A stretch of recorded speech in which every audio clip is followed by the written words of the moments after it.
The poem I'm going to do today is one that I got in a Christmas card several years ago from a guy that I met when we were all doing cowboy poetry, and met him in Lubbock, Texas. And he's just a sure enough old cowboy, but he sent a Christmas card and he had this poem in there.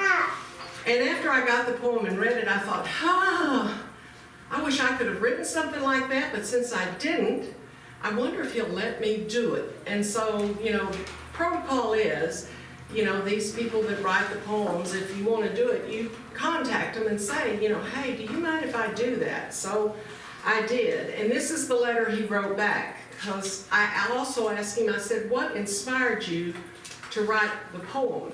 Because, it's phenomenal. And this is what he said.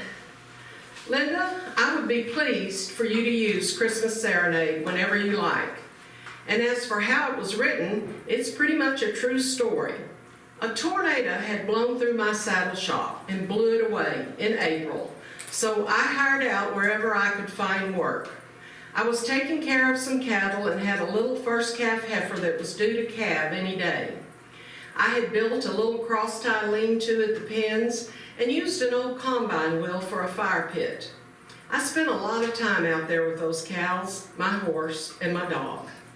I had a big old black and white paint gelding named Bill, one of the best horses I ever owned, and was riding a green broke filly named Calico, who was pretty snaky, but smart and coming along real good. She just needed a lot of miles.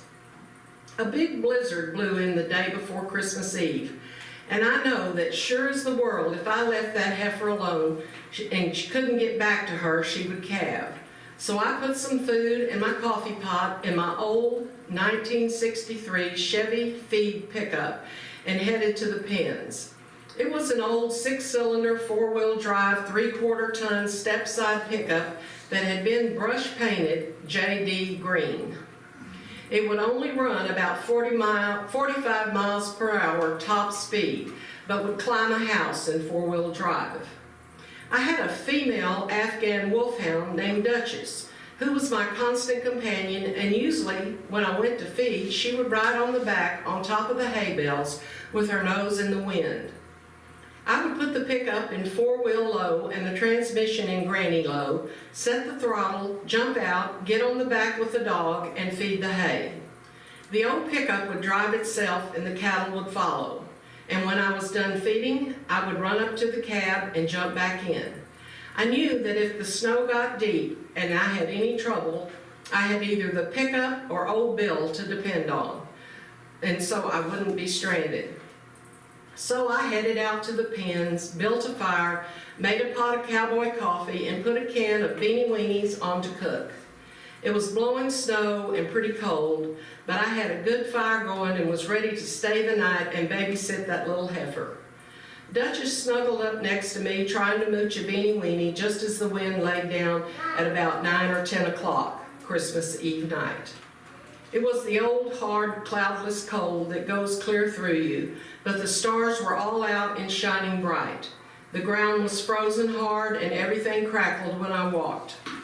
The trees were covered with white frost and the tank was froze over solid, but the light from the moon and the campfire was one of the most beautiful things I've ever seen. I've always loved nights like that, and I remember thinking, Mother Nature put on her best white dress for me tonight, and she was wearing every diamond she owned. I'm nearly broke. I'm spending Christmas Eve in a windbreak with a dog, a horse, and a pregnant cow. And I wouldn't trade this to be anywhere else in the world. It was like tonight God made the whole world just for me. He gave me the greatest Christmas present I could ever get. It was something money couldn't buy and most folks would never see. People all over the world were wondering if they would live out the night or if their kids would starve, and here I was, with a warm coat, a full belly, and a warm fire. 2 friends that love me unconditionally, and a front row seat to the majesty of creation and the miracle of birth. I wondered how many people would trade places with me in a heartbeat if they could. It made me ashamed I ever griped about anything. I knew that when that heifer had her calf, I would grain old Bill Duchess and I would get in the truck and head in to a wife and a son waiting in a warm house with hot food, a soft bed, and probably a Christmas present or two. I looked up at the sky and the words, "Oh Holy Night," just kind of came softly out of my mouth. It was one of the best nights of my life. All those things are now all that things are destined to become. Memories. Wife left, kids grew up, horses, dogs, and the pickup got old and died. The cold hurts me now, but I still get around, just a lot slower. And I've lived longer than anyone, including myself, ever thought I would. But I will always remember that special Christmas Eve night when things were about as bad as they could get and as good as they could be, all at the same time. That night, God gave me something He didn't give just everybody, and I've never stopped being grateful. Have a Merry Christmas and a Happy New Year. Your friend, J.W. Breeson. You're going to get up here so you just, as soon as I get through. Yeah, I didn't want you to forget about it. I'm ready. You're ready. I know my cue. You know your cue? Yeah, Jackson and I decided we're going to do a little bit, something extra with this poem. And I should warn you, we've not rehearsed it, but it'll work. We hadn't rehearsed singing either. The poem is called The Christmas Serenade by J.W. Breeson. And the thing about this poem, it's 2 pages long and it's 2 sentences. It's 15 below on the prairie and the wind chill's down near 42. And I'm watching a Texas blue norther blow in. And I'm not sure what I'm going to do because the tanks are frozen pert near solid. And the handle broke off my best axe. And the feed's getting wet from the hole in the roof where it's leaking all over the sacks. And I'm feeding more hay than I planned on because the snow covered up all the grass. The tractors broke down and the pickup won't start. And it's cold as a well digger's shovel. It's the 24th day of December and the sagebrush is covered with ice. And I think that a hot cup of coffee or a good shot of rye would be nice because my feet are so cold I can't feel them. And my fingers are pert near froze. There's icicles hung off my mustache from the drip dripping off of my nose. But I was hoping I'd get to quit early and be back at the house Christmas Eve. But these baldies are crying and hungry, and there's no one to feed if I leave. And there's that one little motley face heifer who somehow got in with the bull. She's just too little to lead by herself because the calf's going to have to be pulled. There's one other thing I might mention, a fact that is painfully clear. I'm so broke I can't pay attention, so I guess I'll spend Christmas out here. But it's pretty out here on the prairie, where the stars light the cold winter sky.